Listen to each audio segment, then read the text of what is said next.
Pemirsa Komisi Pemberantasan Korupsi menyita 52,3 miliar terkait dugaan suap ekspor benih lobster. Uang tersebut berasal dari para eksportir yang memiliki izin dari KKP.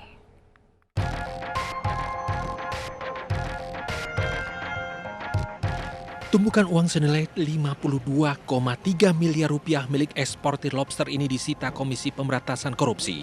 Penyitaan ini adalah tindak lanjut penyidikan dugaan kasus suap ekspor lobster yang menyeret mantan Menteri Kelautan dan Perikanan Edi Prabowo. Uang ini merupakan dana garansi bank dari perusahaan-perusahaan yang mendapatkan izin ekspor lobster. Uang dengan pecahan Rp100.000 ini disita dari Bank BNI Cabang Gambir, Jakarta Pusat. Bahwa ada dugaan tersangka EP sebelumnya memerintahkan Sekjen di Kementerian Kelautan dan Perikanan agar membuat surat perintah tertulis terkait dengan penarikan jaminan bank. Jadi agar ada bank garansi gitu ya dari masing-masing eksportir untuk diserahkan kepada Kepala BKIPM, yaitu Badan Karantina Ikan, Pengendalian Mutu dan Keamanan Hasil Perikanan. Kemudian Kepala BKIPM memerintahkan Kepala Kantor Balai Karantina Besar Jakarta 1 Soekarno-Hatta untuk menerima bank garansi dari masing-masing eksportir yang mendapatkan izin tersebut. November lalu KPK menangkap Edi Prabowo atas dugaan kasus suap izin ekspor lobster. Selain Edi, KPK juga menetapkan 6 tersangka lainnya, mulai dari staf pribadi hingga pihak swasta. Dari Jakarta, Tim Liputan iNews melaporkan. Kasus suap izin ekspor benih lobster bermula dari penangkapan mantan Menteri Kelautan dan Perikanan Edi Prabowo usai melakukan perjalanan dinas ke Hawaii, Amerika Serikat November tahun lalu. Edi diduga menerima suap dari sejumlah perusahaan yang mendapat izin ekspor benih lobster.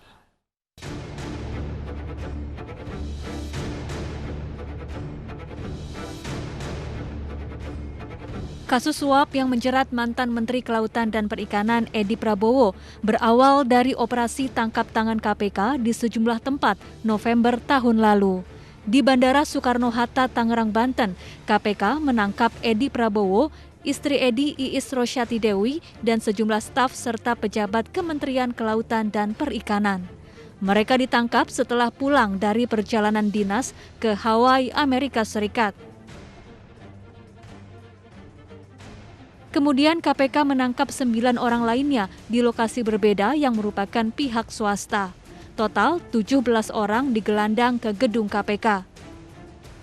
Usai melakukan pemeriksaan, KPK menetapkan 7 orang sebagai tersangka, salah satunya Edi Prabowo. Edi diduga menerima suap dari sejumlah perusahaan yang mendapat penetapan izin ekspor benih lobster. Edi diduga menerima uang 9,8 miliar rupiah dan 100.000 dolar Amerika Serikat. Dari dana yang diterima diduga dibelanjakan untuk berbagai keperluan Edi Prabowo beserta istri dan staf khususnya saat di Hawaii, Amerika Serikat. Edi dan istrinya berbelanja sejumlah barang mewah dengan nilai total 750 juta rupiah. Tim Liputan iNews melaporkan. Pernyataan kuasa hukum Partai Demokrat kubu AHY, Bambang Wijoyanto, yang menilai pemerintah Presiden Joko Widodo melakukan brutalisme demokratik berbuntut panjang. Tenaga ahli utama kantor staf Presiden Ali Mohtar Ngabalin pun menanggapinya dengan menyebut Bambang Wijoyanto tidak profesional sebagai kuasa hukum.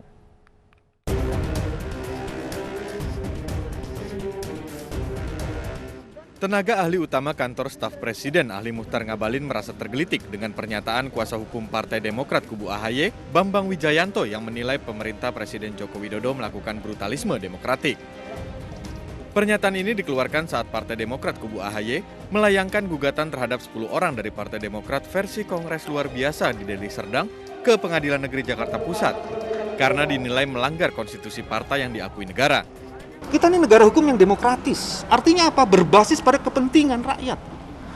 Kalau segelintir orang yang sudah dipecat sebagian besarnya bisa melakukan tindakan seperti ini yang diserang sebenarnya negara, kekuasaan, dan pemerintahan yang sah. Bukan sekedar Partai Demokrat.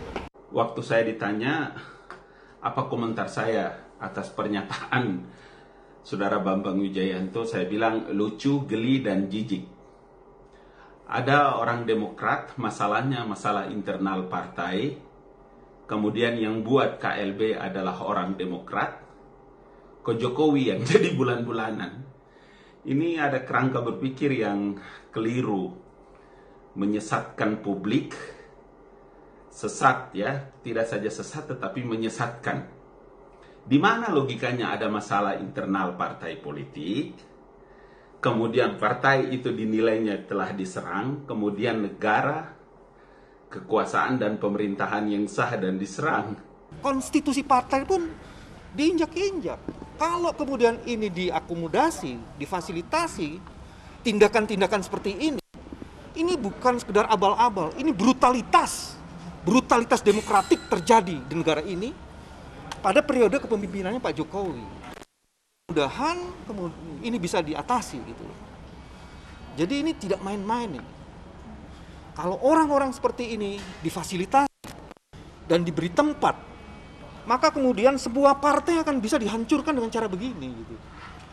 Dan itu mengancam bukan hanya partai, seluruh sendi kehidupan bagi masyarakat, bagi bangsa dan bagi negara ini. Jadi ini bukan persoalan main-main. Apalagi kemudian ada representasi Pak Muldoko yang posisinya itu sangat strategis sebagai KSP.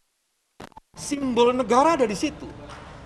Kemudian ada brutalisme, demokrasi, lucu, diksi yang saya kira harus butuh referensi yang kuat ini, Mas Bambang ini ya. Brutal itu, Bung, artinya kasar, artinya kurang ajar, artinya biadab, tidak tahu aturan. Siapa yang Anda maksud dengan brutal itu? Ya, di era demokrasi, di era Pak Jokowi itu, yang Anda maksudkan dengan brutal itu yang siapa? Siapa yang kurang ajar, siapa yang kasar, siapa yang biadab itu? Yang Anda maksud itu siapa? Masa ada seorang tokoh seperti Bambang Wijoyanto komentarnya seperti gitu? Aduh, sayang sekali. Ya, jadilah pembela hukum, pengacara yang profesional. Pembela hukum itu kan Anda tahu, itu kan penegak hukum. Jadi jangan Anda menabrak hukum. Kalau kehabisan argumentasi, saya kira tidak perlu harus menyerang ke sana kemari. Berkali-kali kami ya, pemerintah telah memberikan keterangan secara terbuka ke ruang publik.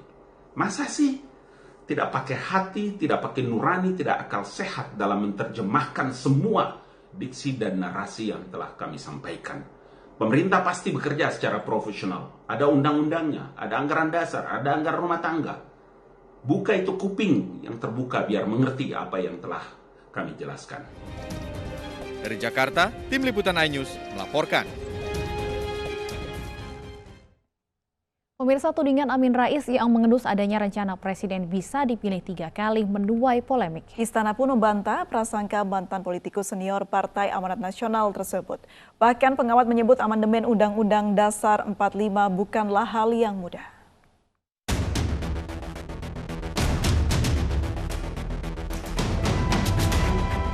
Mantan politikus senior Partai Amanat Nasional Amin Rais mengendus adanya sejumlah rencana untuk menjaga lingkaran kekuasaan. Salah satunya agar presiden bisa dipilih 3 kali. Jadi sekarang sudah ada semacam publik opini ya, yang mula-mula samar-samar, tapi sekarang makin jelas ke arah mana rezim Jokowi ini untuk melihat masa depannya. Jadi mereka akan mengambil langkah pertama, meminta sidang istimewa MPR, ya mungkin 1-2 pasal yang katanya perlu diperbaiki, yang mana saya juga tidak tahu. Tapi kemudian nanti akan ditawarkan pasal baru yang kemudian memberikan hak bahwa presiden itu bisa dipilih 3 kali. Ketua DPP PKS pun mengamini jika presiden 3 periode bisa mengancam proses demokrasi di Indonesia. Ini berbahaya. Masyarakat dan kita semua wajib menjaga agar tidak ada gerakan, ide, gagasan presiden 3 periode. Karena ini bertentangan dengan reformasi dan dapat membuat demokrasi kita mati.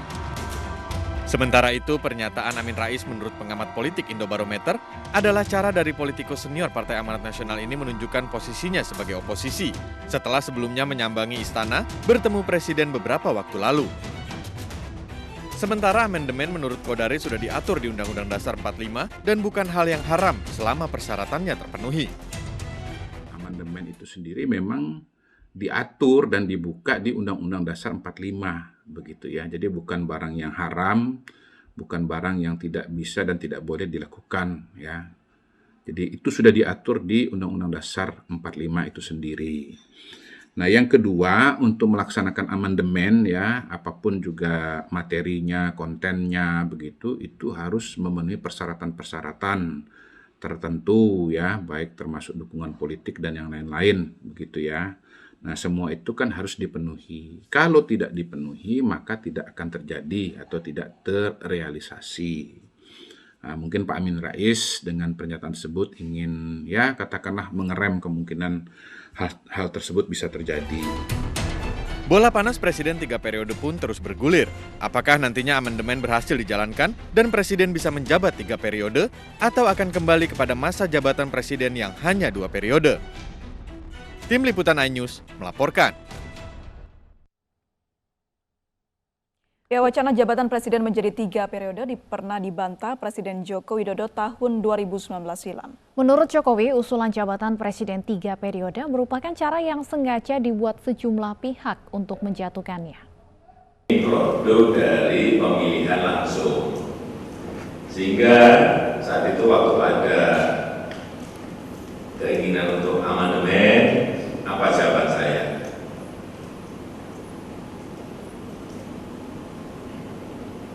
Apakah bisa yang namanya amandemen itu hanya dibatasi untuk urusan haluan negara? Apakah tidak melebar kemana-mana? Nah, sekarang ini kenyataannya seperti itu kan? Ada yang lari ke presiden dipilih oleh MPR, ada yang lari presiden 3 periode, ada yang lari presiden 1 kali tapi 8 tahun, dan kemana-mana seperti yang saya sampaikan. Jadi lebih baik tidak usah amandemen. Kita konsentrasi aja ke tekanan-tekanan eksternal yang sekarang ini bukan sesuatu yang mudah untuk diselesaikan.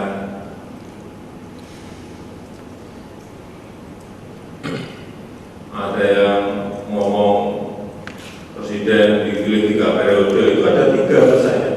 1, ingin menangkap muka saya, ya. Yang kedua, ingin cari muka, padahal saya sudah punya muka. Yang ketiga, ingin menjerumuskan. Dan pemirsa, untuk mengulas tudingan rencana Presiden 3 periode sudah bergabung bersama kami Wakil Ketua MPR Fraksi PKS Hidayat Nur Wahid, juru bicara Presiden Fajrul Rahman, dan pakar hukum tata negara Zainal Arifin Mokhtar. Selamat sore Bapak-Bapak. Selamat sore, salam sehat. Baik, saya ke Pak Hidayat Nur Wahid terlebih dahulu. Pak Hidayat, benarkah di MPR ini sudah mulai bermunculan suara-suara untuk mengamandemen UUD 45 supaya Presiden bisa dipilih 3 kali? Tidak benar. Di MPR tidak ada suara itu sama sekali ya. Itu suara dari luar semuanya. Dan sesungguhnya kalau kita runut ya tentang munculnya kembali katakanlah opini atau isu untuk mengusulkan agar Presiden Jokowi atau masa jabatan Presiden menjadi 3 periode, itu kan ada dua pernyataan ini. Pertama dari Pak Arief Puyono dan kemudian dari Pak Amin Rais. Nah, Pak Arief Puyono itu menyebutkan bahwa diperlukan penambahan masa jabatan Presiden sampai 3 periode supaya Pak Jokowi dan Pak SBY bisa maju sebagai calon Presiden pada tahun 2024. Itu menurut dia gitu ya. Sementara Pak Amin Rais mengomentari menurut saya sebagai warning agar hal-hal semacam itu tidak terjadi dan kemudian muncullah polemik di sana-sini. Tapi saya dalam konteks PKS maupun dalam konteks di MPR, kami memahami sepenuhnya bahwa alam demokrasi memang gaduh, banyak informasi, banyak opini yang dimunculkan, tetapi semuanya harus merujuk kepada konstitusi, kepada undang-undang dasar. dan pemegang palu tertinggi dalam Undang-Undang Dasar itu MPR. MPR tidak bisa diperintah oleh Presiden, MPR tidak bisa kemudian menerima usulan perubahan itu kalau diusulkan oleh orang per orang. Undang-Undang Dasar jelas mengatur di pasal 37 ayat 1 dan ayat 2 secara khusus. Usulan itu harus disampaikan oleh anggota MPR dan jumlahnya pun ditentukan minimal sepertiga. Jadi tidak bisa usulan perubahan itu diajukan oleh individu, oleh siapapun, kalau bukan anggota MPR, kalau jumlahnya tidak sepertiga. Begitu ketentuan Undang-Undang Dasar. Jadi saya ingin kembali bahwa di MPR, dan tadi terakhir Pak Bambang Susatyo, Ketua MPR, dan juga Wakil Ketua MPR dari PDIP Pak Ahmad Basarah sudah menegaskan bahwa kami di MPR memang tidak mempunyai agenda untuk melakukan perubahan terhadap Undang-Undang Dasar terkait dengan penambahan masa jabatan Presiden 3 periode. Kami ikut dengan semangat informasi bahwa amandemen sudah dilakukan justru dalam rangka untuk membatasi masa jabatan Presiden untuk 2 kali saja, supaya tidak terulang kondisi di zaman Orla maupun zaman Orba. Baik, saya ke Pak Fajrul. Pak Fajrul, ya memang sebenarnya sudah pernah dibantai isu ini oleh Presiden Joko Widodo akhir tahun 2019 lalu. Namun kemudian dengan wacana ini kembali muncul, kembali berkembang, akankah kita kembali mendengar penegasan dari Presiden untuk membantai isu ini? Ya, terima kasih. Presiden Joko Widodo itu tegak lurus terhadap ideologi Pancasila dan Konstitusi Undang-Undang Dasar 1945. Jadi kalau ada imajinasi liar yang berkembang sekarang ini tentang masa jabatan 3 periode, itu sangat berbahaya untuk kemajuan demokrasi dan kemajuan reformasi kita. Nah, saya berbicara sekarang ini sebagai staf khusus Presiden bidang komunikasi, sekaligus juga eksponen reformasi 1998. Presiden pada bulan Desember 2019, tepatnya 2 Desember 2019, sebelumnya saya dengan Presiden sudah sempat berdiskusi, ada 3 hal yang Presiden tekankan yang harus kita jaga untuk menjaga reformasi dan demokrasi, yaitu yang pertama adalah pasal 7 Undang-Undang Dasar 1945 yang merupakan masterpiece dari gerakan reformasi 98, upaya kita untuk membangun demokrasi di Indonesia. Bahwa Presiden dan Wakil Presiden memegang jabatan selama 5 tahun dan sesudahnya dapat dipilih kembali dalam jabatan yang sama hanya untuk 1 kali masa jabatan.